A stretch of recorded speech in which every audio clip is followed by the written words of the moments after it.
আজকে আমার এই বুটটা ছিঁড়ে যাওয়ার কারণে এত টাকা খরচা হয়ে গেল। চলো তাহলে তোমাদেরকে ঘোরা থেকে বলি। আসসালামু আলাইকুম এভরিওয়ান, আপনারা সবাই কেমন আছো? আশা করি তোমরা থাম্বনেল দেখে বুঝতে পেরে গেছো আমি কোথায় যাচ্ছি।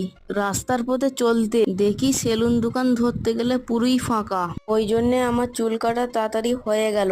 এবার আমাকে যেতে হবে বুটের দোকানে। বুটের দোকানে এসে দেখি দাদু চুপচাপ বসে আছে। দাদুকে বলুন আমার পায়ে একটা বুট দেখাও। যেই বুটটা দিল ওই বুটটা আমার পায়ে ছোট হচ্ছে, ওই জন্য বলুন অন্য একটা বুট দেখাও। ফাইনালি এই বুটটা আমার পছন্দ হয়ে গেল। বুটের সাথে সাথে এই বলটাও আমার পছন্দ হয়ে গেল।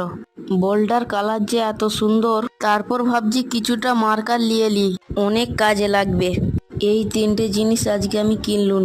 এইগুলো এখন আমি নিয়ে যাব বাড়ির দিকে। তোমরা কি খেলা সব থেকে বেশি পছন্দ করো কমেন্ট করে বলো। এখন আমাকে যেতে হবে সাইকেলের দোকানে। সাইকেলের দোকানে